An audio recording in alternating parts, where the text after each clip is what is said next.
Hare Krishna, Krishna Krishna, Hare Hare, Hare Rama, Rama Rama, Hare Hare. And now Chapter 15, Atonement, from Canto 6, Chapter 2, texts 7 through 10 of the Srimad Bhagavatam.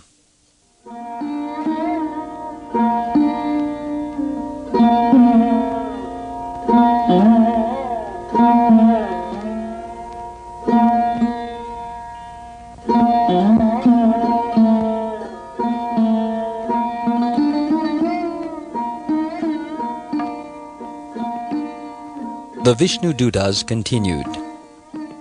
Ajamil has already atoned for all his sinful actions.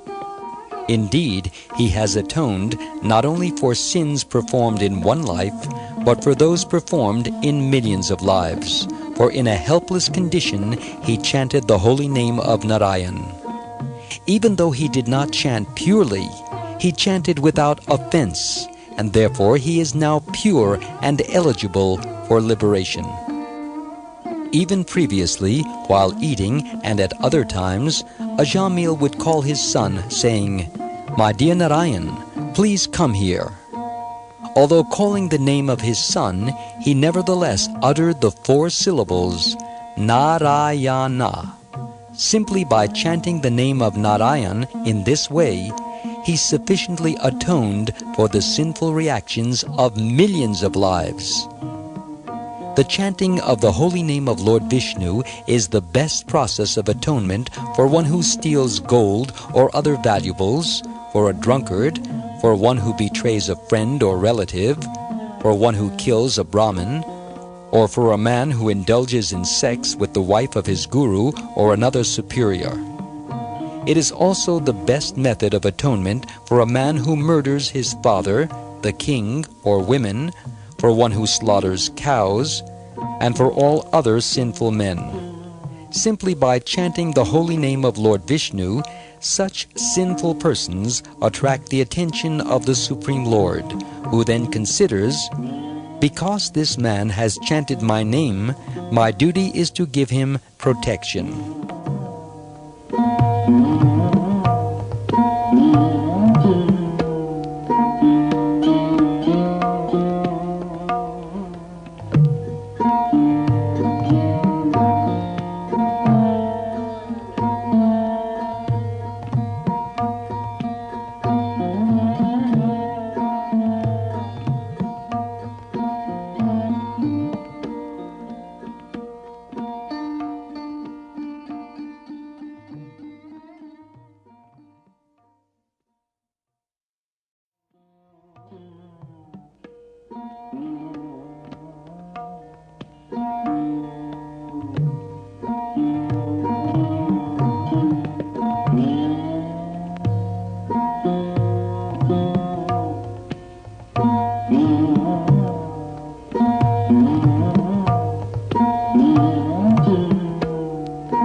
Purport. The Vishnu Dutas charged that the Yamadutas did not know whom to arrest and whom not to arrest. The Yamadutas regularly arrest sinful persons, but in this case, the Yamadutas came to arrest Ajamil, who had been released from all sinful reactions simply by chanting Narayan. The Vishnu Dutas criticized the Yamadutas, saying, "You do not know whom to punish and whom not to punish." Even though Ajamil committed so many sinful activities, he is now freed from the reactions to his sins. He has completely counteracted all those sins by chanting the holy name of Narayan. Why are you now attempting to arrest this person as if he were a criminal? Although he had no intention of chanting the holy name, still he has chanted it, and therefore he is now free of sin.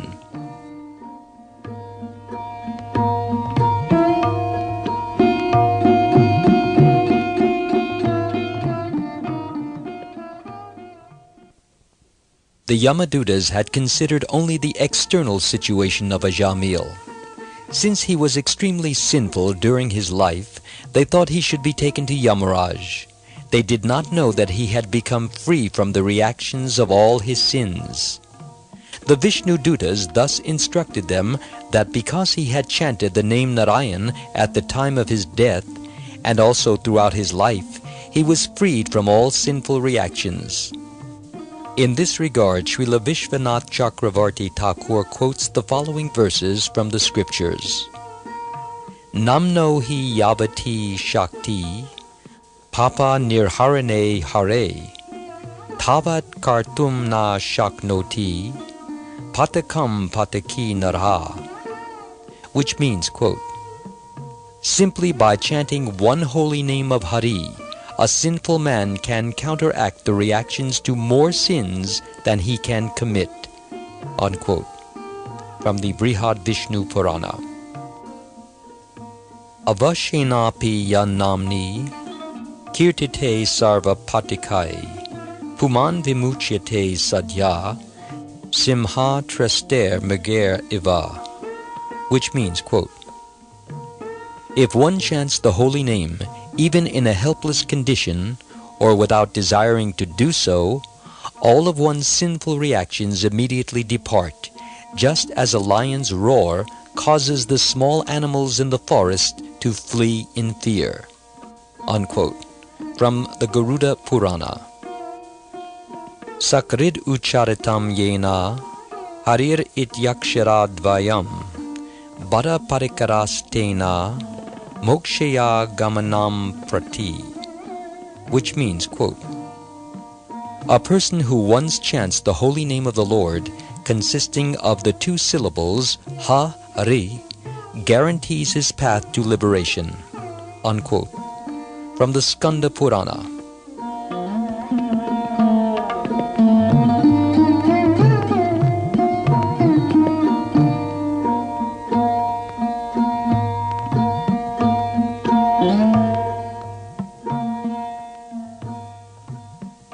These are some verses explaining why the Vishnu Dutas stopped the Yamadutas from taking Ajamil to Yamaraj. There are different kinds of sins, one of which is stealing. Thieves and burglars are very sinful. Another sinful activity is drunkenness. Those who are addicted to intoxication and stealing are condemned by the Vishnu Dutas. Other examples of sins are being unfaithful to one's friends, killing a Brahmin or Vaishnava, dishonoring one's spiritual master or teacher, killing a woman, killing a king, and killing a cow. These are among the worst sins. But the Vishnu Dutas say that even though a person has committed many such sins, if he utters the holy name of Narayan even once, he at once becomes free from sinful reactions. Sridhar Swami says, quote, chanting the holy name of Narayan, Lord Hari, not only counteracted all of Ajamil's sinful reactions, but it made him eligible to become liberated, and therefore at the time of death he was transferred to the spiritual world. Unquote. Chanting the holy name of Krishna counteracts all sins, more than one can possibly commit. Because Ajamil had chanted the holy name without offense, and because he chanted sincerely, he completely freed himself from all sinful reactions. This is why we are stressing the chanting of Hare Krishna so much. Pious activities, austerity, sacrifice, everything is done simply by chanting the Hare Krishna mantra. There is no need of any other process of yoga, atonement, or austerity and penance.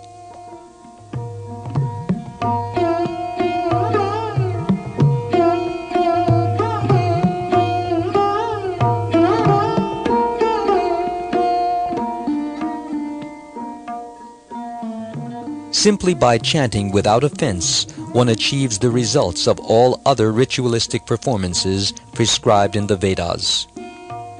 Previously, when engaged in sinful activities to maintain his family, Ajamil chanted the name of Narayan, but he did so without offense.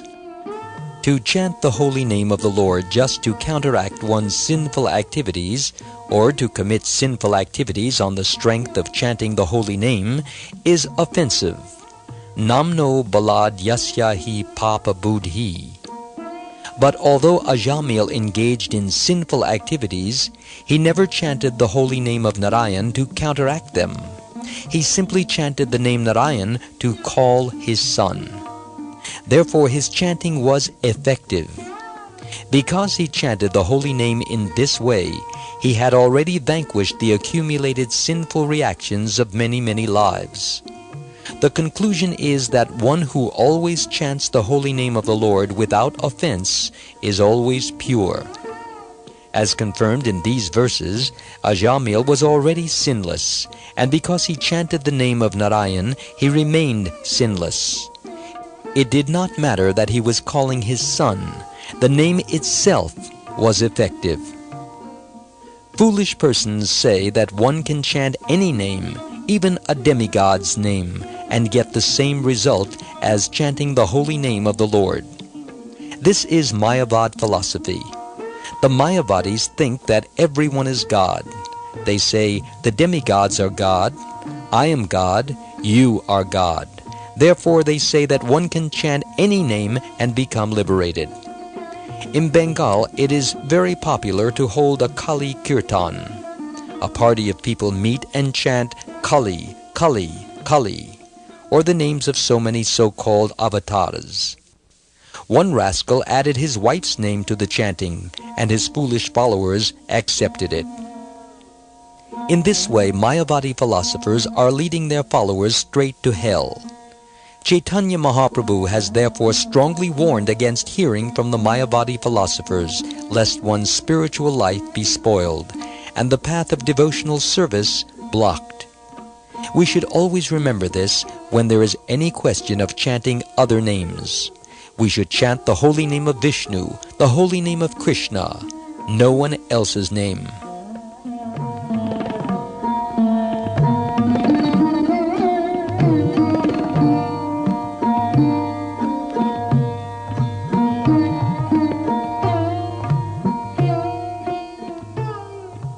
The scriptures advise us to chant only the name of the Supreme Personality of Godhead, Krishna. There are thousands of names of Vishnu, and in one sense, Krishna and Vishnu are the same.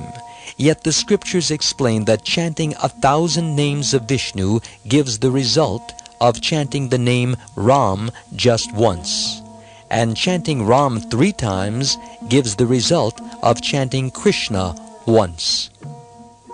In other words, one automatically gets all good results just by chanting the holy name of Krishna. Chaitanya Mahaprabhu therefore recommends this chanting process according to Shastric injunction.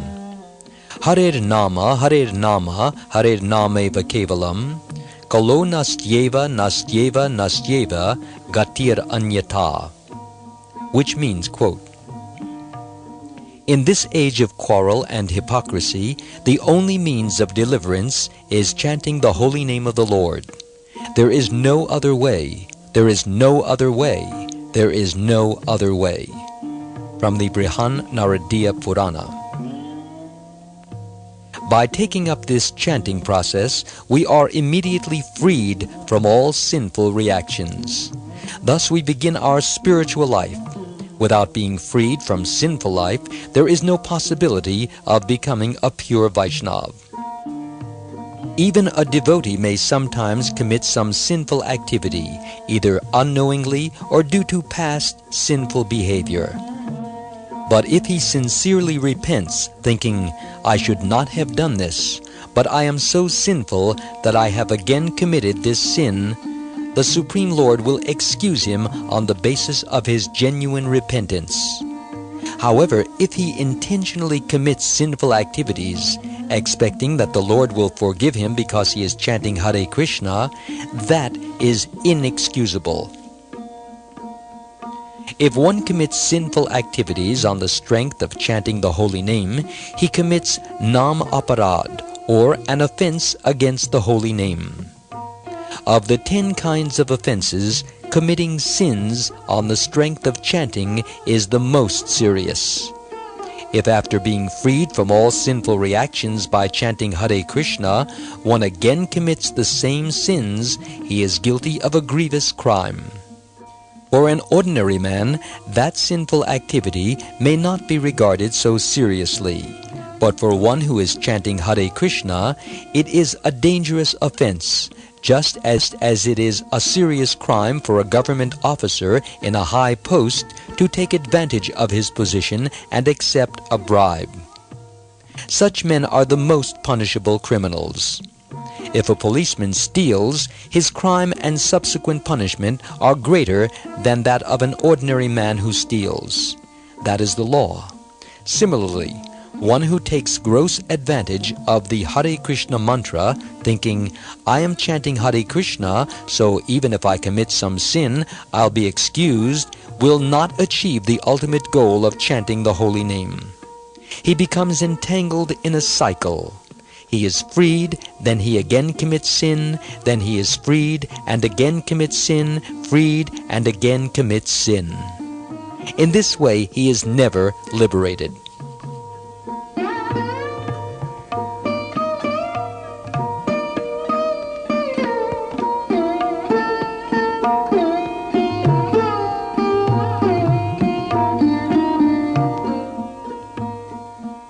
Nevertheless, one should not think that one's sinful reactions will fail to be counteracted by the chanting of Hare Krishna. One of the 10 offenses against the holy name of the Lord is to think that the holy name cannot eradicate sinful reactions. Those who cultivate offenseless chanting of the Hare Krishna Maha Mantra should have firm faith in the words of the Shastra that declare the chanting of the holy names of Krishna to be supremely powerful. As the Vishnu Dutas say here, quote, the chanting of the holy name of Lord Vishnu is the best process of atonement for all kinds of sinners, unquote. But very often the difficulty is that one will chant Hare Krishna and again commit sin. The key to successful chanting, therefore, is to carefully avoid sin altogether. By chanting the Hare Krishna Maha Mantra, a person is freed from all reactions to his previous sins, and if he avoids sinning again, he very quickly becomes an advanced devotee. His mind becomes fixed upon the lotus feet of Krishna. If we regularly chant Hare Krishna without offense, we shall remain free from all sinful reaction, and our attachment for the Supreme Lord in devotional service will increase.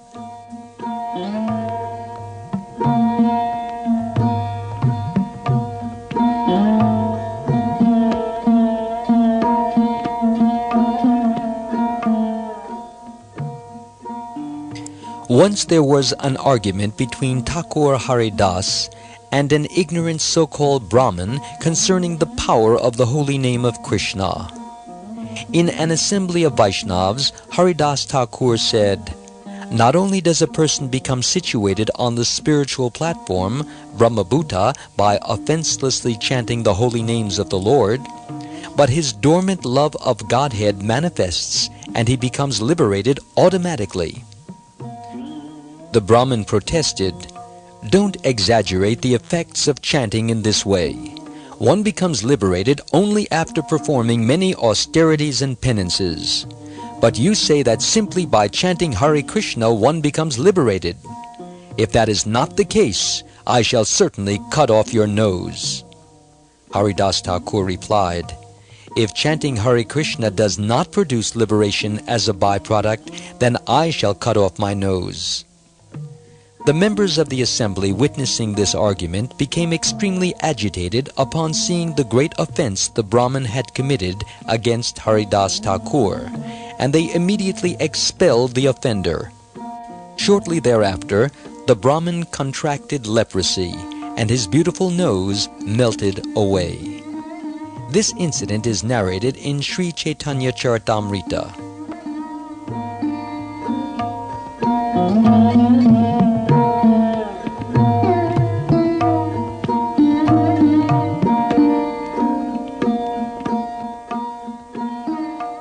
There are 3 stages of chanting the holy name: chanting with offense, chanting as a liberated person, and chanting with full love of God.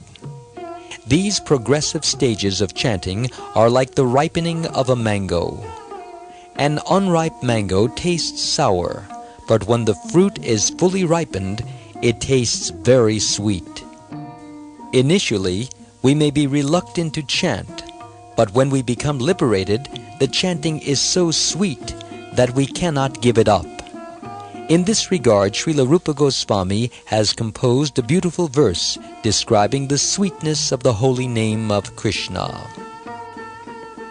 Tunde tandavani ratim vitanute tundavali labdaye karna kroda kadambini gatayate karna bude biaspram Cheta prangana sangini vijayate sarvendriyanam kritim no jane janita kiyadbir amritai krishneti varnadvai, which means, quote, I do not know how much nectar the 2 syllables Krishna have produced.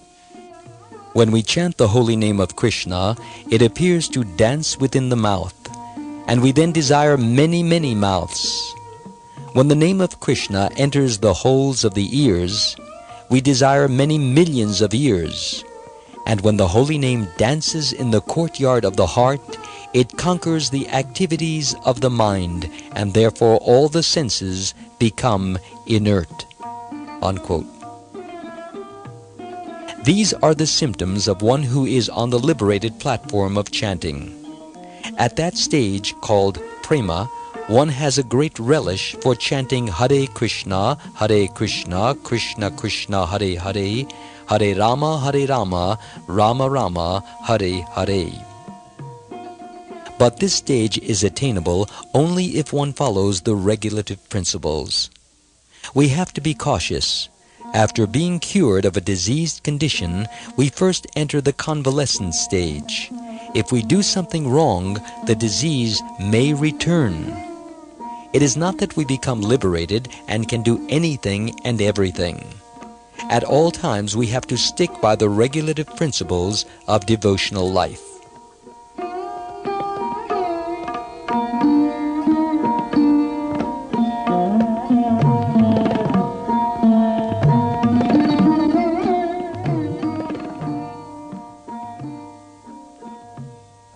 Srila Vishwanath Chakravarti Thakur provides additional insight into the power of the holy name in his commentary to verses 9 and 10.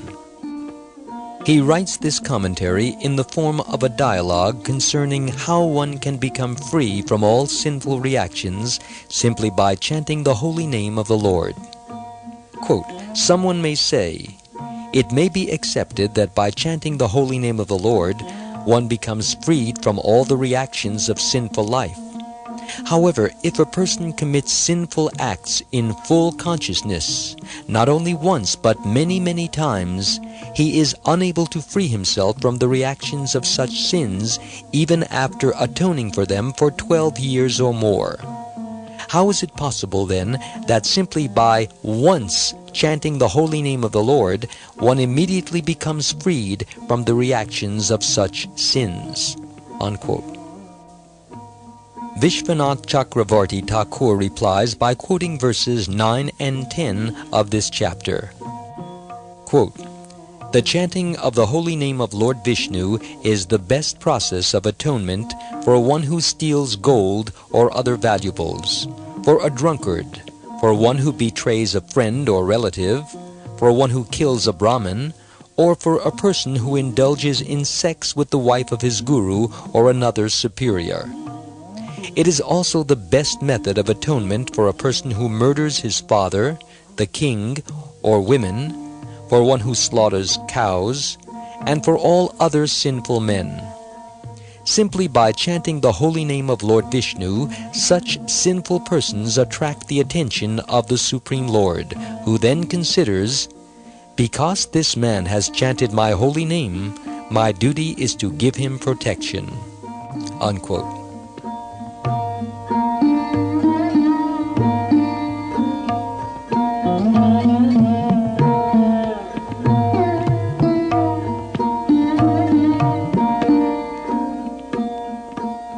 One may atone for sinful life and vanquish all sinful reactions by chanting the holy name, and this is beyond ordinary atonement.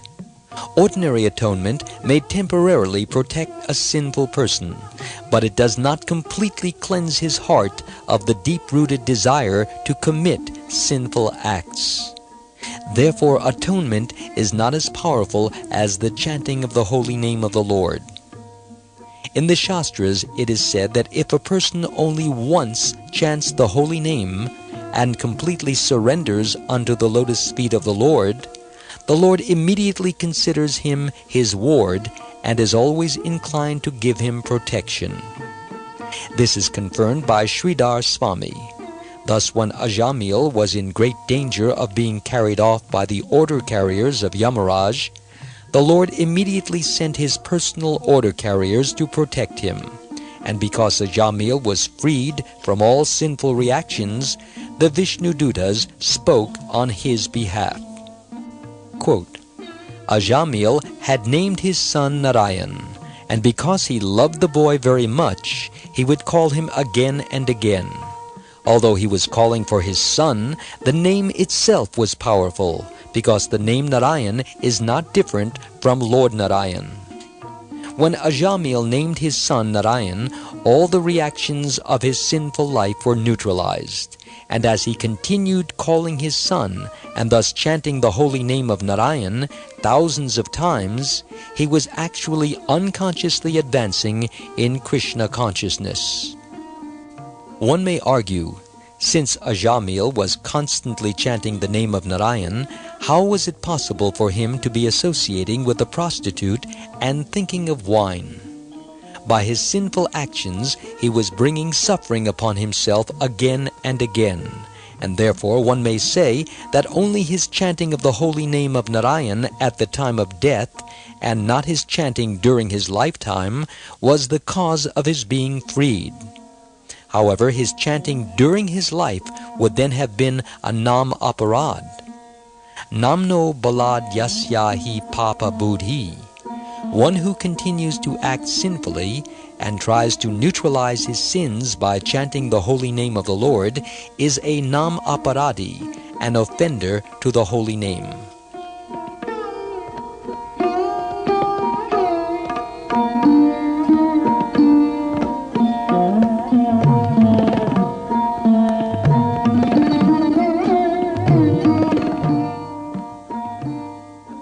In response, it may be said that Ajamil's chanting throughout his life was inoffensive, because he did not chant the name of Narayan with the purpose of counteracting his sins.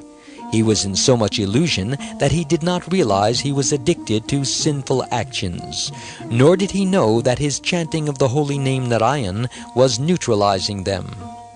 Thus, during his life, he did not commit a nam aparad, and his repeated chanting of the holy name of Narayan while calling his son may be called pure chanting. Because of this pure chanting, Ajamil unconsciously accumulated the results of bhakti, devotional service. Indeed, even his first utterance of the holy name was sufficient to nullify all the sinful reactions of his life. To cite a logical example, a fig tree does not immediately yield fruits, but in time the fruits are available. Similarly, Ajamil's devotional service grew little by little, and therefore, although he committed very sinful acts, the reactions did not affect him. In the Shastras it is said that if one chants the holy name of the Lord even once, the reactions of past, present, or future sinful life do not affect him. To give another example, if one extracts the poison fangs of a serpent, this saves the serpent's future victims from poisonous effects, even if the serpent bites repeatedly. Similarly, if a devotee chants the holy name even once inoffensively, this protects him eternally. He need only wait for the results of the chanting to mature in due course of time." Unquote.